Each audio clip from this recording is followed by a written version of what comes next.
বন্ধুরা আজকে আমি ভোলা ভেটকি দারুণ স্বাদে আমি টমেটো দিয়ে রেসিপি বানিয়েছি। যাদের মুখে অরুচি বা খেতে ভালো লাগছে না, এই প্রসেসে যদি আপনারা ভোলা ভেটকি মাছের রেসিপি বানান তাহলে দুর্দান্ত লাগবে। এক নিমেষেই ভাত খাওয়া হয়ে যাবে, বুঝতেই পারবেন না। আশা করছি আপনাদের ভালো লাগবে। তো চলো শুরু করা যাক কেমনভাবে এই রেসিপিটা বানিয়েছি। তো এখানে আমি 7 পিসের মতো টমেটো নিয়ে নিয়েছি, আর এখানে 4টে আমি ভোলা ভেটকি মাছ নিয়েছি। তো টমেটোটাকে প্রথমে আমি প্রেসার কুকারে দিয়ে অল্প কিছুটা পরিমাণ পানি দিয়ে এটাকে আমি সিদ্ধ করতে দেব। তো এখানে পানি দেওয়ার পরে আমি চুলাতে দিয়ে সিদ্ধ করতে দিলাম। এদিকে আমি সিদ্ধ হোক ততক্ষণে আমি মাছটা ভেজে নেব। তাই লবণ দিয়ে দিলাম স্বাদ অনুযায়ী, আর হলুদ গুঁড়া দেব 1 চামচের মতো, আর একটু সরিষার তেল গায়ে মাখিয়ে দেব যাতে করে লবণ হলুদ পারফেক্ট একদম লেগে যায়। তো বন্ধুরা আমার ভিডিও যে যেখান থেকে পারছেন দেখছেন দেশ বা বিদেশের বাইরে, তাদেরকে অসংখ্য অসংখ্য ধন্যবাদ আমার এই রেসিপি দেখার জন্যে। এইভাবে মাছগুলো ভালোভাবে একদম মাখিয়ে নিয়েছি, দেখতে পাচ্ছেন। তো আমি ক্যামেরা অফ করে মাছটাকে ভেজে নেব। তো এদিকে আমার মাছ ভাজাও হয়ে গেছে, আমি আপনাদের দেখাচ্ছি, দেখতে পাচ্ছেন একদম মাছ ভাজা হয়ে গেছে। এদিকে আমার টমেটোটাও সিদ্ধ হয়ে গেছে ততক্ষণে। তো দেখতে পাচ্ছেন এবার আমি টমেটোটাকে তুলে নেব। তো এবার তুলে নিলাম, যে খোসাগুলো আছে সেই খোসাগুলো আমি ছাড়িয়ে দেব। ছাড়িয়ে দেওয়ার পরে এবার একটু ঠান্ডা হতে অপেক্ষা করব, কারণ এই গরম অবস্থাতে মিক্সার গ্রাইন্ডার দিলে আমার মিক্সার গ্রাইন্ডারটা অনেক সময় খারাপ হয়ে যাওয়ার সম্ভাবনা থাকে। সেই জন্য আমি টমেটোটাকে একদম ঠান্ডা করে নিয়েছি। নেওয়ার পরে আমি এটাকে পেস্ট বানিয়ে নেব।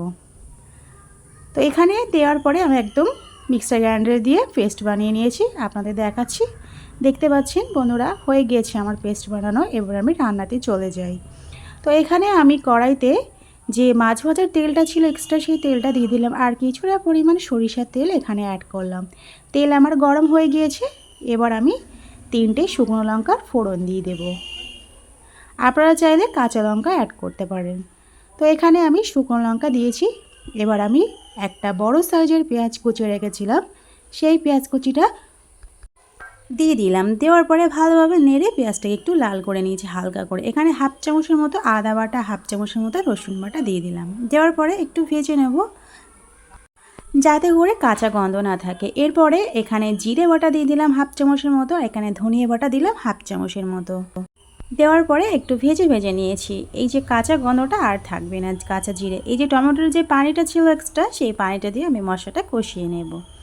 তো এখানে আমি টমেটোর যে পানিটা আমি ওটা ফেলে নিই, ওই পানিটা দিয়ে আমি এই রান্নাটা করব। আপনারা কিন্তু ফেলবেন না বন্ধুরা। এখানে আমি হলুদ গুঁড়ো দিয়ে দিলাম 1 চামচের মতো, আর কালারটা একটু আনার জন্য একটু এখানে আমি কাশ্মীরি লঙ্কা অ্যাড করলাম। তারপরে আমি এটা মশলাটা ভালোভাবে কষানো হয়ে গেছে। এবার আমি স্বাদ অনুযায়ী লবণ দিয়ে দিয়েছি বন্ধুরা। দেওয়ার পরে আবার কিছুটা পরিমাণ পানি দিয়ে এইভাবে মশলাটা ভালোভাবে কষাতেই থাকবো।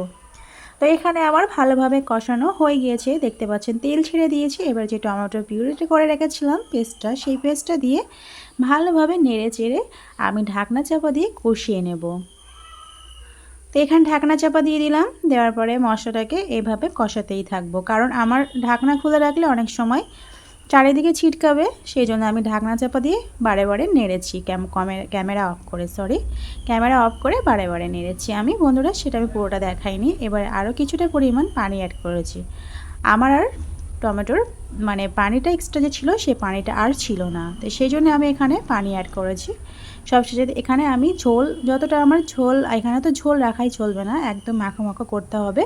তো আমি অল্প কিছুটা পরিমাণ পানি দিয়ে দিয়েছি। এবারে ভোলা ভেটকি মাছগুলো দিয়ে এপিট ওপিট করে 2 পিঠে আমি রান্না করে নেব 5 মিনিট করে 10 মিনিট। তো এখানে ঢাকনা চাপা দিয়ে আরও 5 মিনিট আমি রান্না করে নিয়েছি। তো বন্ধুরা দেখতেই পাচ্ছেন আমার এই টমেটো দিয়ে এই দারুণ স্বাদের ভোলা ভেটকি মাছের রেসিপিটা কেমন হয়েছে বন্ধুরা কমেন্টে কিন্তু জানাতে ভুলবেন না। লাইক করবেন, প্রয়োজনে শেয়ার করবেন। আজ এই পর্যন্ত, খোদা হাফেজ।